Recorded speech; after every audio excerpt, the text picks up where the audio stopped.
A dying man offered a studio permission to clone his voice, and the studio said no. That is the kind of story that stops you in your tracks. The developer of Darkest Dungeon, Red Hook Studios, has made a public promise to its fans. They will never use artificial intelligence to replicate the voice of their iconic narrator, the late Wayne June. And the way this whole thing unfolded is genuinely moving. In this video, we are going to break down exactly what happened, what the studio co-founder said publicly, and why this story matters so much in the world of gaming and entertainment right now. Stick around because this one is worth every second.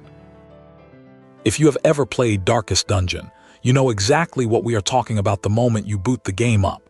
That voice. Deep, dramatic, poetic, and absolutely dripping with atmosphere. Wayne June was the narrator of Darkest Dungeon from the very beginning, joining the project when the original game launched back in 2016. He returned again for the sequel in 2023. For 10 full years, his voice was the soul of that franchise. Red Hook Studios confirmed in January of 2025 that Wayne June had passed away. Studio co-founder Chris Bourassa shared a heartfelt message at the time.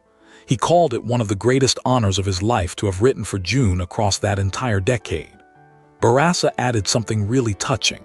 He said that even though he never got to shake Wayne June's hand in person, he knew him to be a true friend. That tells you everything about the kind of relationship they had. It was not just a business arrangement. It was a genuine human connection built through creativity and shared passion. And that context matters a lot for what comes next. Here is where the story becomes something truly extraordinary. Chris Bourassa revealed something in a reply on the Darkest Dungeon subreddit that very few people expected to hear. In one of Wayne June's last emails to the studio, June actually gave Red Hook permission to train an artificial intelligence on his voice. Now think about that for a second. This was a man who had previously been firmly against the idea of artificial intelligence cloning his voice. Bourassa made that crystal clear. June had staunchly opposed it before the end, but near the very end of his life he changed his stance, and Bourassa believes he knows exactly why.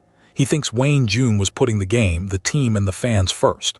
June was essentially trying to offer Red Hook a way forward, a path to continue the franchise without him. It was a selfless gesture, and here is what Red Hook did with that permission. They declined it entirely. Bourassa said the studio had never even asked for permission to do this. And he was not about to take advantage of a dying man's generosity, even if it came with good intentions. Red Hook also donated to June's family regardless, no strings attached. But here is where it gets interesting. Bourassa did not just decline quietly. He went on the record and made an ironclad public promise. He said, and these are his words, that he would never, ever erode June's incredible and timeless performances by teaching a machine to sound like him. He described June's voice and delivery as human, and that word human is doing a lot of work in that sentence. It is the whole point. A machine can approximate sounds, but it cannot replicate what made Wayne June special. That was something earned through lived experience, craft, and genuine artistry.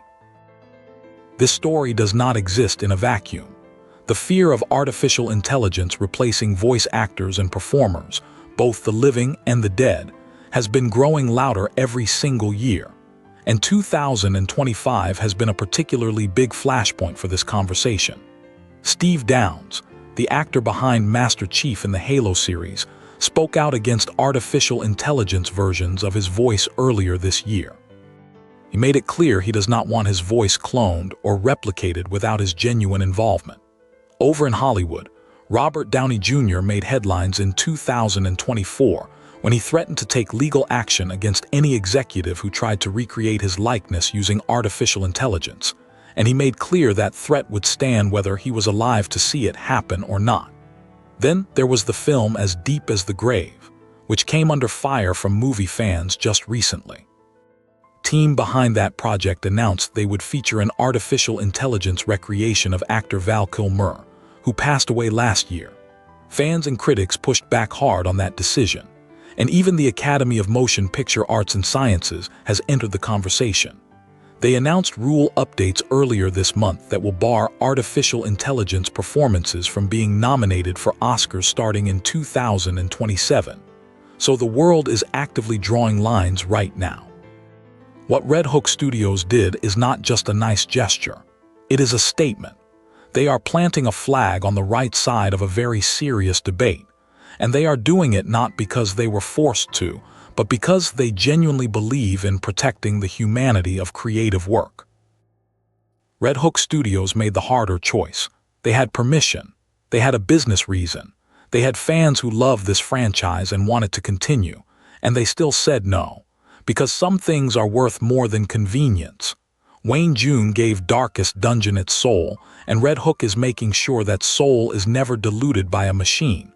That is the kind of integrity that deserves to be recognized.